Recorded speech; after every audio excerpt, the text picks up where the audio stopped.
Hi, everybody. Welcome to Women Talk Construction, where we have the privilege of spotlighting incredible women breaking barriers in the construction and skilled trades industries. I'm Alex, and I'm here with Angela Gardner. Y'all know her.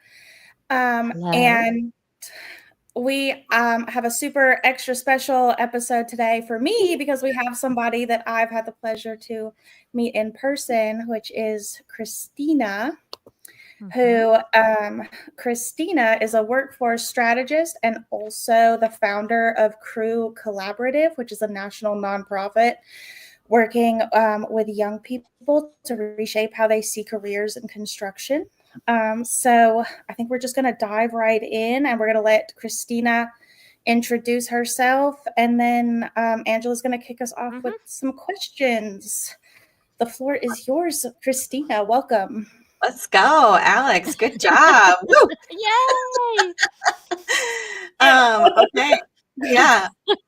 So I am Kristina McMillan. I'm here in Minneapolis, the Minneapolis area, just northwest of the cities. And and like Alex said, I work a lot in workforce development, business growth, anything that has to do with growth or people. Basically, I'm there, business development, marketing, and anything that has to do with writing or thought leadership. And my career has been unique. If you want to see more about the unique path, you just look me up on LinkedIn because it would take too long on here. And we have really important things to talk about today.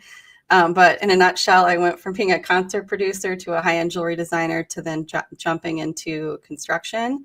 And I've been consulting all across the country and some global work over the past 12 years. And now, fingers crossed, I might be ending up in what I would consider my dream job. So when this comes out, take a look at what my headline is, and I guess we'll see what it is. So, I might still be consulting and doing some really cool stuff there, but I might be working for somebody. We'll see. So yeah, let's jump in, ladies. Let's get it done. Woohoo! That's awesome. Well, we Yeah. can't wait to find out more. And I have been following your Crew collab that you founded, and that's a pretty cool platform where you're sharing with the next generation through stories yourself, like all of the team there. And I think you even have volunteers that often um, come on and share the help, continue to share the story. So let's dive in. So you helped reshape how the industry talks about, careers. What's missing in today's workforce development conversation? What is that? And how can we fix it? Well, I don't know all the things, but I do have a lot of strong opinions. And a lot of this is how we, came to create Crew Collaborative. Mhm. And it really was a result of 12 women that started it. So, I am listed as the founder, which sometimes makes me uncomfortable. But I think I'm just more of like an innovator. So I have really big ideas and then I just kind of throw them out there and it can really piss off a lot of people, but that's just the way life is. But with workforce development, what we saw with Crew Collaborative, and if you aren't following us already, you really should be, and I assume it'll be posted with this podcast. It So, will. Yes. um, Yeah. but what we saw, what we decided was young people were not going to join our industry if they could not see people in our industry who looked like them. And so Mm. it's less about, all female crews or showing more minority crews or, saturating the news feed with people with diverse people, right? It was more about showing women working alongside men or showing minorities working on teams with men and women and just normalizing it. And it's Mm. more of like a soft marketing approach to the idea that instead of this DEI approach where we have to sort of beat people over the head with diversifying our industry, it's more along the lines of, hey, look, I am an individual that's already working in this industry. I love what I do. You are a young person who has not been exposed to this industry yet. Like, why don't you come alongside me and let me show you what it is? And if I'm talking to anybody within the industry that's doing workforce, if their workforce development plan does not start with aligning with other Mm. companies and within the school districts, then it's already too late for them, in my opinion. If your workforce development program is really just focused on what your company needs, then you're not doing anything really, because the problem's so big that there's going to be enough people to come into the space no matter what. So it makes way more sense for us to come together and collaborate as a crew and bring more people into the space. That makes sense.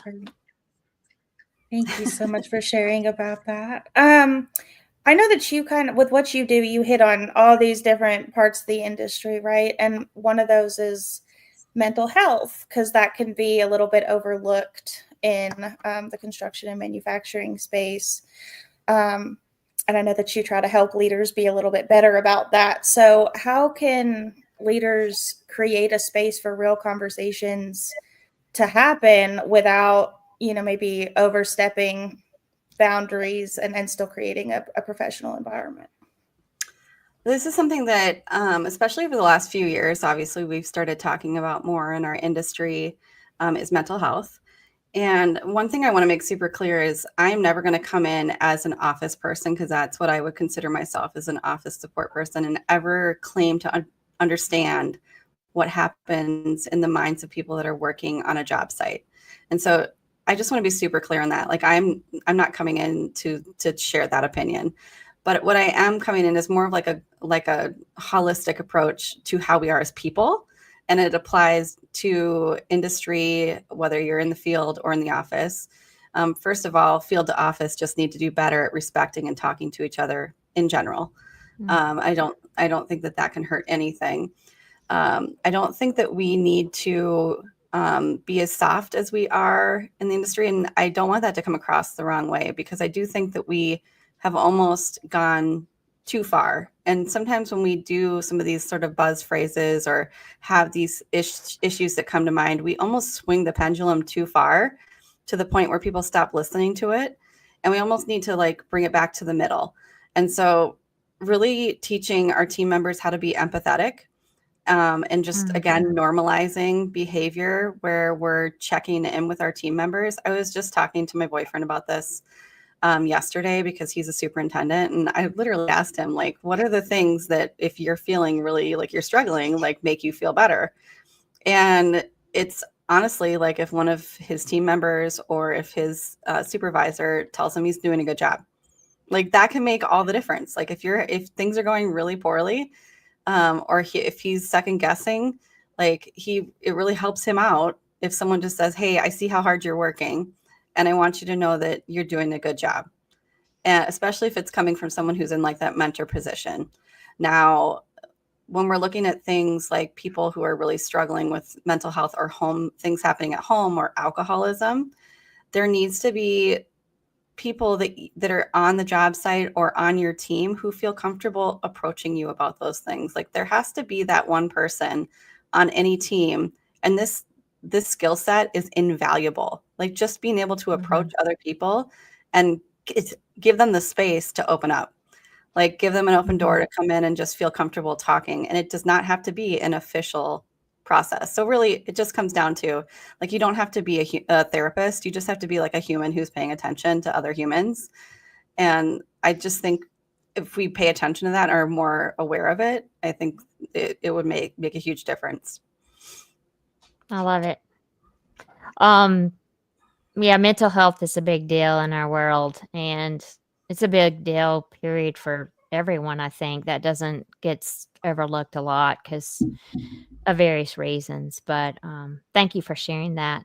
So you coined the phrase, which I cannot wait to hear more about this. Authenticity burnout. I can't even say the word. So maybe you can share it. Yeah. That's it. Which I can't wait to hear your explanation. But what does that look like in today's personal branding world, and how do we guard against it? So please share with us. Listen, this is another one of those buzz phrases, right? And I think like all the questions you're asking me really are, I love calling out buzz phrases or issues that have been exhausted. And being authentic is something, and I'm doing the air quotes, like being authentic is something that we hear and see on all the social media platforms all the time now. On LinkedIn, like it's everywhere. But it's if you don't have to, if being authentic feels exhausting, then you're still performing. So in a nutshell, if you're putting things out there and you're still curating, or you still feel like you have to curate your posts or curate an image, then that's not authenticity. If that makes sense. So to me, I think I spent a big part of my career wanting to be a certain thing, or trying to fit into a box that I felt like people had assembled for me, or that I thought that I was supposed to represent as a woman in construction or as a woman in a professional setting. And so I kept trying to fit into these spaces, and it was exhausting. And that, when I talked to my therapist and my coach, like, that's where I was burning out. Like, all the other things going on in my life, all the other responsibilities, single parenting, like all the financial responsibilities, it all came down to, I was burning out trying to fit into something that was not for me. And that's when I started just writing about things that were actually important to me and that I was experiencing. It was like, all of a sudden, people were like, oh yeah, we like this girl. Like, oh, this is the person we want to talk to. And it was because I stopped pretending. I stopped trying to be authentic, and I actually lived in it. And so I talk about things like like money, and like failing, and like losing, and single parenting, and just being sad. But then I also talk about like that I think I'm very smart, and that there's things that I do really, really well, and that people should hire me to do certain things. And I have talked a lot about like pay gaps, and I've talked about salaries and asking for more money and things like that. And I think that those are the things that I want to talk about. And so therefore, I think there's probably other women, especially, who want to talk about those things. And that's For sure. being authentic. Yes. So amazing. So it sounds like a lot of what we've asked about is, kind of come down to bringing the human element back into business a little bit more, right? Like, be actually authentic, not pretending to be a human who cares about humans, right? 100%. So as somebody who's built powerful brands from the ground up, multiple, right? How would you suggest companies take that first step to kind of bringing that human element back into their office, back into their business, and making their companies more comfy for people to actually be a part of, right? This is a pretty easy one, in my opinion. Great brands don't talk about people, they hand them the microphone. If you actually want to build your business, and you actually want to show what's happening within your company and where your greatest assets lie, then you need to hand the microphone to the people that are doing it. You need to hand that power to them. When we're talking about marketing and business development, which are just, I love those things, you really need to focus on the people. So like when we're talking about like nitty gritty, like what are you putting out there? Like, stop making graphics. Stop putting out full on graphics. Nobody cares. Those things, you can read the research. If you have a photo or a selfie of yourself, like I have a hashtag on my LinkedIn, hashtag take selfie. Like if there's a picture of you or people doing something cool, your post will perform 4 times more, like have 4 times more engagement. And I'm making up that number, but I'm sure it's pretty close. But focus on the people, not the graphics. Share the stories. For God's sake, don't do stock images, because everybody knows. Like we know that your field team does not look like the Backstreet Boys, and they're all clean, hard hats and vests. And if they do look like that, you've got a problem. Number one advice that I give every single company that I advise and work with is study your competitors, because marketing teams, they go in with like their checklist of marketing things. And I always say, great, that's awesome. Go through your checklist, but study your competitors, see where they're showing up, see what they're doing, and then don't do that. Like, do something different, do the opposite, because they're already there. Like, they've already spent their budget there. Like, let's go somewhere else. Like, let's hit the potential client from a different angle, or let's find a different way in, or let's find a different client. and hit them different. And so I just think that if you can show your team and show your values and then also like show your weirdness, I think that that's where you win. I love that. Show your weirdness. Yeah, you got to get weird. Yeah. I know, I wrote that down. I like it. Gotta I get like weird. it a lot. Yeah. No, but you're exactly right, Kristina. Whenever I see the stats, if a graphic's posted versus a people, legit people, it doesn't perform as well. So yes, don't. I mean, you can use them for July 4th to say, hey, there's a flag, but leave it at that, right? Yeah, but even July 4th, I bet you would do better if it was a picture of somebody with the flag. Or a machine in the picture. Yeah. Yeah, exactly. Yeah. People love machines. Yes. Yes, they do. And I do too. I wish I saw more of them, but I don't. Not right now. What's your favorite machine? Well, see, I don't really know them like that. The bigger, the better. But, down here we have Michelin and they create those big tires. Yeah. So a lot of times when I see them on the road, they're only like these huge semis are carrying these ginormous tires that maybe they could fit two on this platform. And I'm in awe. And then let me just tell you down here, well, in the Carolinas, it is booming. Like I see a machine being transported everywhere because everyone is moving dirt. So I don't have a favorite. What is your favorite one? Do you have a favorite? I love wiggle wagons. Okay, what is a wiggle wagon? I'm going to have to look it up too. It's an articulated truck. Like I could just watch them. They like if you watch like a large site and you just watch the articulated trucks go all over. I could sit there like my kids when they were younger because they're 7 and 11 now. So yeah, not as cutesy wootsy as they used to be, but like we would go by a construction site and they'd be like, wiggle wagons. And I literally have like the cast iron models of like 4 different wiggle wagons. You really? People have sent me because I have a love of wiggle wagons. I just love them. Oh, super cool. I think you have to be the coolest one with a name like Wiggle Wagon. I don't think anyone can top that. Yeah. I need to look that up. But yeah, I'm in awe at all of it and just what our industry does. So, but they do an event up here called Day of the Dozers that benefits the Children's Hospital. And they bring out a bunch of equipment that the kids can actually operate. Like obviously, I think I've seen you post about it. Yeah, it's amazing. I wish more people did it. It's like touch a truck on steroids. But literally, I went on the wiggle wagon ride like 6 times. I'm like, okay, because we've got 5 kids, so I'm like, okay, let's keep going. One more kid, let's go. So what if you're a kid at heart?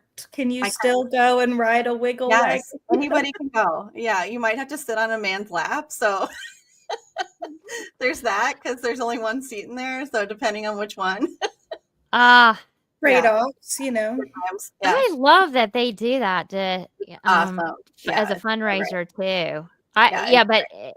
Everyone, guests, please check her Instagram page or LinkedIn page because she'll definitely post about that when she attends. I've seen it and I love it. I think it's awesome.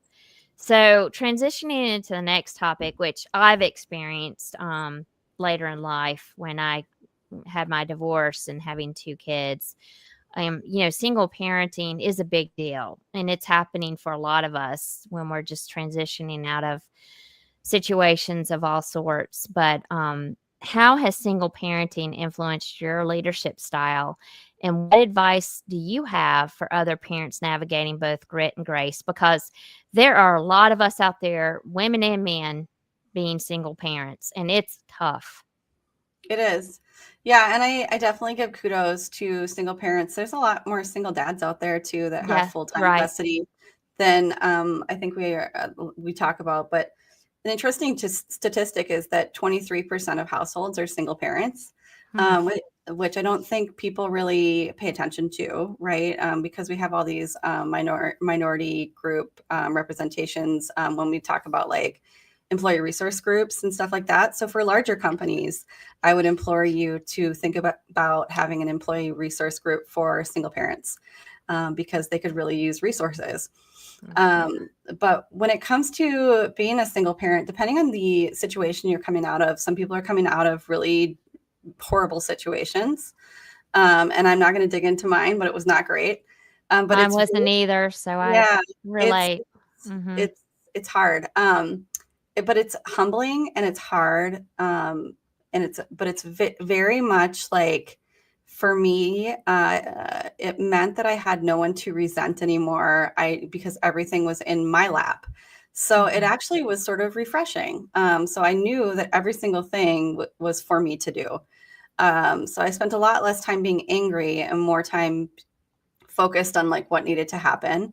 I've always talked very openly with my kids about money, stress, boundaries, all the things. My son is autistic, and he's had his own struggles, and so we talk through a lot of things together.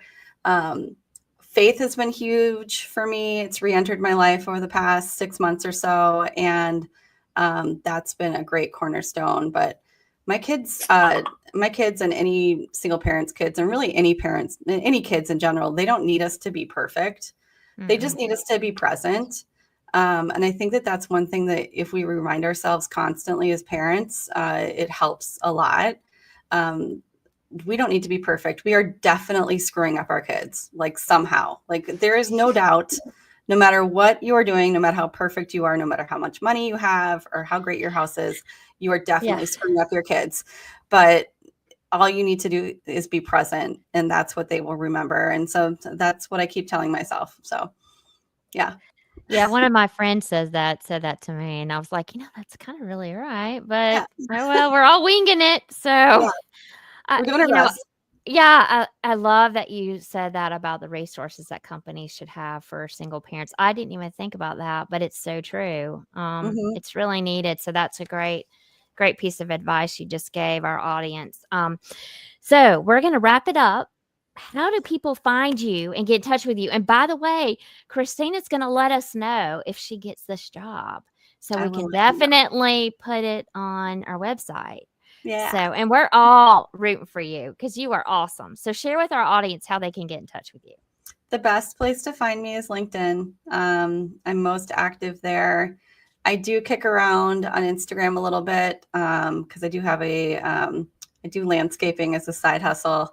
And I post a lot of planty things on there. So if you're into plants and dirt things, you can find me on there. But really LinkedIn. And for Crew, I know you guys will link Crew on your stuff as well. So look us up and please get involved and connect us with your local schools. Yeah, definitely get involved with them and definitely connect them with the schools in your area that definitely want to participate because they are awesome and they will put some really cool people in front of your students. So, well, that's it for us today. And we have had so much fun. So thank you everyone for joining Women Talk Construction and listening to all these wonderful stories. And Kristina's certainly will make an impact on yours. We are sure of that. And don't forget to follow and share and definitely leave a review, and especially on your favorite listening area as well. And so check out our new membership page too that we just launched as well. But also follow Kristina and her travels and all the wonderful women and men that we bring to you. Thank you. Thanks, Kristina. Thanks, guys.